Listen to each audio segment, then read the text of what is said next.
Boa tarde, Aline Camargo, psicanalista. Hoje nós vamos fazer uma reflexão acerca do inconsciente. O que é o inconsciente, como ele se manifesta, como que é a clínica psicanalítica. Vamos fazer uma reflexão acerca disso. Hoje é um dia de muito frio.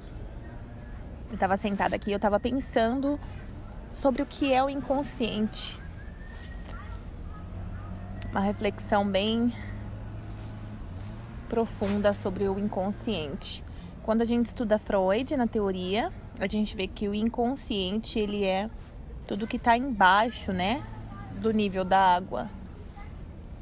Então ele é representado por um iceberg.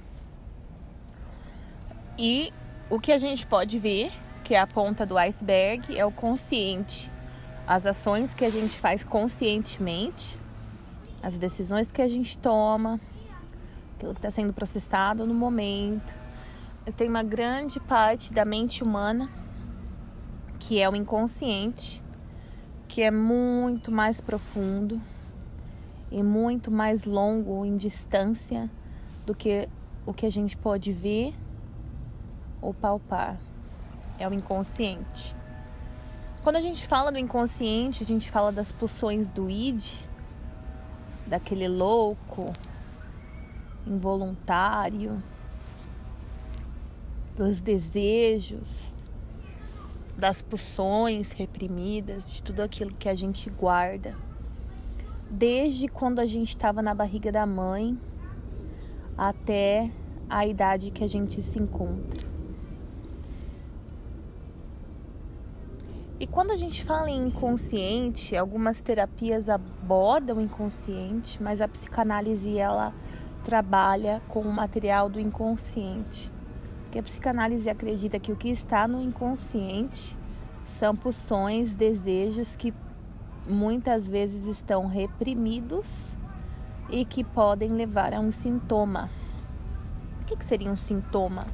Uma síndrome do pânico, transtorno de personalidade, um toque, um tique, como chamam, uma maneira diferente de se ver, de ver o mundo, de pertencer. Sobretudo, um sintoma é aquilo que causa sofrimento para o analisando, para o paciente que vem buscar o apoio de terapia psicoterápico. Quando a gente estuda a teoria de Freud, a gente vê muito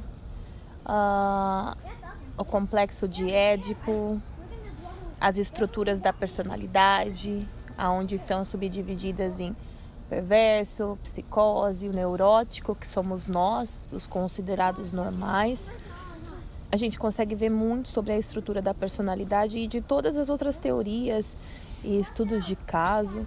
Eu lembro que quando eu estava fazendo os estudos de caso na área psicanalítica, quando tinha aquele caso dos homens dos ratos, onde falava sobre a fixação na fase anal e todos aqueles estudos de casos onde que era uma lógica que não era lógica, mas parece que de certa forma Freud acertava ali na maneira de pensar dele, fazia tudo relação e tinha tudo relação com esse inconsciente, aquilo que a gente absorve inconscientemente e que é capaz de nos causar um sofrimento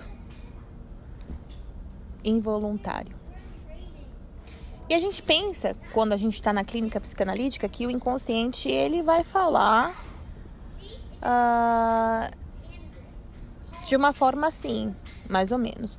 Oi, tudo bem? Sou o seu inconsciente, você teve uma fixação na fase fálica e por isso que você está com alguma síndrome. Oi, eu sou o seu inconsciente, você teve uma fixação na fase anal, por isso que você está sentindo tremedeira. E não é assim que a clínica psicanalítica trabalha. Não, pelo menos no meu ver. A teoria, ela é teoria. Ela é para ser estudada, assistida, observada. A psicanálise se resguarda desse diagnóstico. E a clínica psicanalítica do diagnóstico, ela é bem diferenciada. Eu sempre procuro não trabalhar com o diagnóstico, porque é bom se regozijar no saber não saber. Aquilo que Lacan fala, o saber não saber.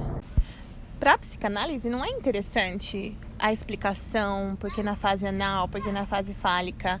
A gente observa o sintoma e é ele que a gente trabalha. E o inconsciente, ele vai se revelando nas sessões através daquele disse, não disse, as entrelinhas do que é dito, os trejeitos, o xixi, os atos falhos, sabe? Quando você quer falar uma coisa e diz outra. É muito interessante quando você pega a experiência na clínica psicanalítica, você aprende a escutar aquilo que não é falado. Ou seja, aquilo que está na entrelinha do que está falado. Às vezes o paciente afirma uma coisa e na verdade o inconsciente dele pula ali. Ele falou outra. Ele afirmou uma coisa, mas ali está falando outra. Através da maneira que ele se comporta, dos sonhos, de tudo que é trazido na sessão, da associação livre, que às vezes não é tão livre, porque o psicanalista ele vai questionar, ele vai perguntar, às vezes ele vai reperguntar e fazer um trajeto de ida, volta e ida, e aquele jogo analítico vai se desvendar ali dentro da clínica. E a clínica psicanalítica ela é muito diferente da teoria. A gente pensa que a clínica psicanalítica é a teoria, né? E ela é diferente da teoria. Ela tem que ser vivida na prática e o analista, com o estudo, com a supervisão, ele é capaz de conseguir ler nessas entrelinhas os sonhos. Os sonhos diz muito. Aqueles sonhos onde as suas angústias estão presentes, seus sentimentos estão presentes, onde de certa forma cada parte daquilo que você sonha tem uma interpretação, mas não é uma interpretação universal. Por isso que Freud não falava em livro de sonhos, ele não acreditava nisso, porque um item pode significar uma coisa para uma pessoa, outra coisa para outra pessoa, e o inconsciente ele fala através dos sonhos. Ele expressa o desejo, a angústia. E como que se dá a cura pela psicanálise? Falar. Só falar. O analista, ele vai te dar a cura? Você vai curar? Não. Ele é mais um pedaço ali daquele sistema que está acontecendo, daquela configuração em setting analítico, paciente analista. E ele é um meio que vai filtrar aquilo, que vai conseguir decifrar o caminho que você está percorrendo. E de tanto falar, você mesmo vai começar a entender e você mesmo vai começar a elaborar. Primeiro o paciente fala sozinho, depois ele fala com o analista, depois ele fala dele para o analista. Então é todo um percurso que vai levar a desvendar o inconsciente, posteriormente visando o final da análise.